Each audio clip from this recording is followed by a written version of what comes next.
Assalamualaikum warahmatullahi wabarakatuh. Allahumma sholli ala Sayyidina Muhammad wa ala ali Muhammad. Pemirsa, salam jumpa kembali di program Kabar Petang, edisi Senin 4 Oktober 2021 bersama saya Fatih Salahuddin. Selama beberapa waktu ke depan kita akan membaca berita paling menarik hari ini, membahasnya bersama narasumber yang berkompeten dan tentu dari sudut pandang Islam. Pemirsa, inilah Kabar Petang selengkapnya.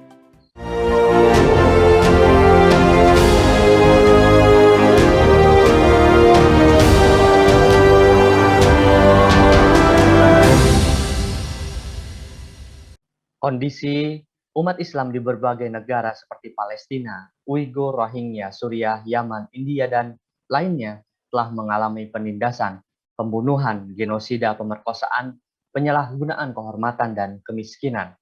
Merespon permasalahan itu, International Muslim Lawyers Conference telah terselenggara menghadirkan para ahli hukum, pengacara, intelektual, akademisi, dan jurnalis dari beberapa negara yang memberikan pencerahan dalam rangka mencari dan memberikan solusi hukum, termasuk memberi perlindungan hukum bagi mereka hingga bisa terwujud. Mengingat penderitaan yang diderita umat Islam di berbagai negara, serta kualitas hidup yang memburuk dari jutaan pengungsi di kamp-kamp dan perampasan sebagian besar hak mereka, di mana kebutuhan dasar di Suriah, Yaman, dan Tanah Suci, Palestina, dan lain-lain. Di sisi lain, Barat dan antek-antek rezimnya mengkriminalisasi siapa saja umat yang teguh memperjuangkan tegaknya syariat Islam dan memerangi wanita muslim yang berhijab, dan mengkriminalisasi siapa saja yang mengusung pendapat sistem Islam yang dipresentasikan dalam negara Khilafah Rasyidah. Pemirsa, apa tujuan dari konferensi tersebut? Topik apa yang diusung, lalu apa seruan-seruan yang digemakan dalam konferensi itu? Untuk membahasnya, kami telah terhubung dengan Bung Chandra Purna Irawan SHMH, selaku Ketua dari Lembaga Bantuan Hukum Pelita Umat. Assalamualaikum, Bung. Waalaikumsalam warahmatullahi wabarakatuh. Bung Chandra, bagaimana kabarnya? Alhamdulillah sehat, luar biasa. Allahu Akbar. Baik, Bung, langsung saja pada pertanyaan pertama kita pada kali ini di program Kabar Petang. Bung, kami mendengar berita besar terselenggaranya International Muslim Lawyer Conference atau IMLC. Apa tujuan konferensi tersebut, Bung? Topik apa yang sebenarnya diusung? Pertama, agenda ini mengangkat tema Legal Protection for Muslim and Islamic Law, perlindungan hukum terhadap kaum muslimin dan ajaran-ajaran Islam. Kenapa kami angkat tema itu? Karena pasca runtuhnya institusi yang menyatukan umat Islam, yang memberikan perlindungan setelah runtuh pada tahun 1924, sepertinya umat Islam dan ajaran Islam senantiasa menjadi objek kriminalisasi. Umatnya menjadi objek kekerasan diantaranya penjajahan, kemudian pembunuhan, pengusiran dari tempatnya, kemudian pemerkosaan bagi para muslimah.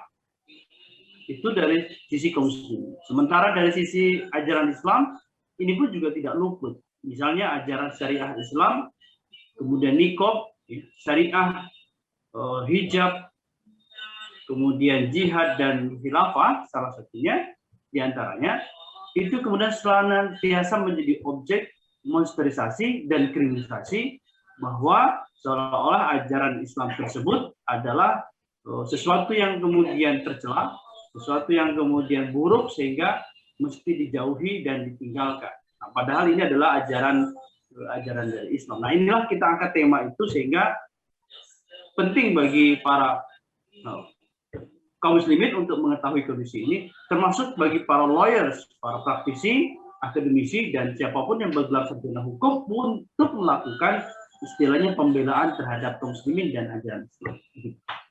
Baik, Bung. Mengapa LBH Pelita Umat menggelar acara itu ya?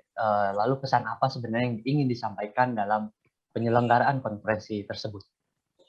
Pertama, kami ingin menyampaikan bahwa agar para praktisi hukum, lawyers, ya, agar kemudian tidak sekedar apa istilahnya ya, tidak sekedar kita mengkaji bagaimana hukum di setiap negara masing-masing maupun hukum secara berlaku secara internasional, tetapi kami mengajak bahwa bagaimana instrumen hukum yang kita pelajari, gitu ya, itu kemudian mendapat istilahnya dapat memberikan sumbangsi. Kira-kira ilmu hukum yang kita dapatkan ini bisa tidak memberikan perlindungan terhadap umat Islam dan kemudian memberikan perlindungan terhadap ajaran Islam. Nah, inilah yang kemudian sedang kita upayakan agar kemudian tidak terjadi istilahnya monsterisasi dan tindakan kekerasan terhadap kaum muslim. Nah, itu jadi kita ingin mencoba bahwa kekuatan lawyer di seluruh negara itu kita gunakan di setiap negaranya masing-masing maupun secara tingkat internasional untuk memperjuangkan nasib kaum muslim. Nah, kondisi itulah yang kemudian menjadi harapan kita. Kemudian jika instrumen hukum yang kemudian sudah ada itu tidak bisa, tidak bisa, meskipun tetap kita upayakan, ya, maka tentu harus ada upaya lain. Berarti kalau begitu pangkalnya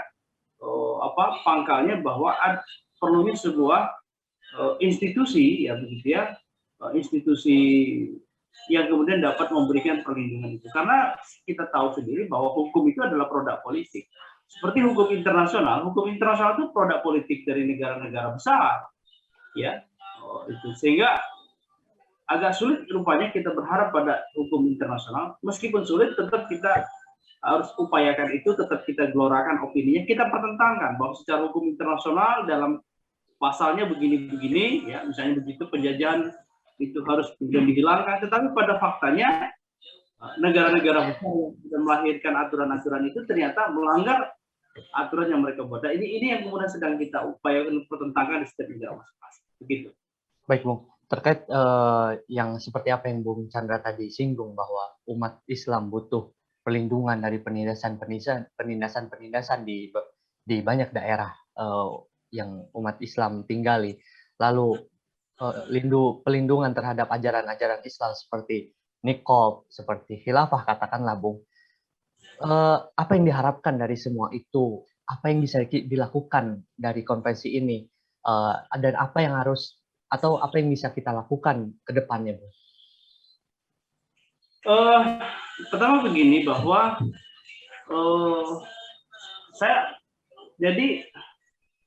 kemudian kenapa kita menghadirkan beberapa lawyers dan law expert dari berbagai negara? Kita ingin menunjukkan kepada publik bahwa bahwa lawyer yang muslim yang berada di Indonesia itu tidak sendirian. Dia punya sebuah komunitas, sebuah jaringan yang besar, gitu ya, yang kemudian sama-sama memiliki kesamaan untuk memikirkan nasib kaum muslimin. Itu yang kemudian sedang kita publikasikan ke seluruh dunia bahwa lawyer di setiap negara masing-masing tidak sendirian, tetapi ada sebuah komunitas jaringan yang kemudian besar. Nah, oleh karena itu inilah kiranya penting bagi istilahnya para lawyers untuk kemudian atas dasar dorongan akidahnya untuk kemudian memperjuangkan nasib kaum muslimin dan memperjuangkan ajaran-ajaran Islam. Baik, Bung, bagaimana peran IMLC ini, Bung, terhadap penguatan opini umum kaum muslim? Ya, yang pertama begini, bahwa pasca agenda ini, pertama bahwa kami akan istilahnya menyebarluaskan begitu ya, hasil dari agenda ini. Yang kedua, kami juga akan menyampaikan kepada lembaga internasional seperti ICC, ICC, kemudian Mahkamah Internasional, International Courts, bahwa dari hasil agenda pertemuan ini bahwa kita menyatakan bahwa istilahnya semua tindakan-tindakan kekerasan yang terjadi di Suriah, Palestina, dan Kashmir adalah melanggar aturan-aturan yang mereka buat sendiri. Misalnya aturan tentang apa? Tentang Statuta of Rome, atau Statuta of Roma, atau kemudian aturan-aturan tentang istilahnya piagam PBB, ya, atau piagam universal itu, kemudian aturan tentang militer, Mahkamah Militer Internasional, banyak aturan-aturan yang kemudian mereka buat sendiri tetapi kemudian bertentangan. Nah, ini yang kemudian akan kita sampaikan kepada ICC, kepada UN, ya, itu. Tetapi yang lebih penting adalah membangun kesadaran kaum muslimin, membangun kesadaran para lawyers bahwa penting untuk melakukan pembelaan terhadap Islam. Itu saya kira yang akan kami lakukan pasca dari acara ini. Baik, Bung. LBH Pelita Umat sudah tercatat track record-nya bahwa menyenggelarkan acara-acara konferensi dan forum-forum. Nah, apa harapan dari acara-acara tersebut hingga pada akhirnya ada konferensi besar ini? Pertama, kami berharap setelah agenda ini akan terbentuk Asosiasi Lawyers Muslim Internasional. Asosiasi itu berperan penting bahwa untuk ketika ada tindakan apa istilahnya kekerasan terhadap kaum muslimin di berbagai negara, begitu ya, maka kemudian akhirnya kita istilahnya memiliki power atau memiliki istilahnya legitimasi yang begitu kuat dan didukung secara kuat dari berbagai negara untuk menyampaikan protes, untuk menyampaikan bahkan bila perlu bukan sekedar protes, bahkan kita dapat mengajukan gugatan secara internasional terhadap tindakan-tindakan kekerasan yang terjadi terhadap kaum muslimin. Nah, ini pernah LBH lakukan. LBH sudah pernah menyampaikan nota protes dan mengajak untuk menyeret kepada Mahkamah Internasional. Misalnya pada saat Rohingya. Pada saat Rohingya, LBH mengirimkan surat istilah gugatan gitu ya, untuk agar segera diproses itu Rohingya. Dan ternyata alhamdulillah Rohingya pun diproses, Myanmar pun diproses dan dinyatakan bersalah begitu ya.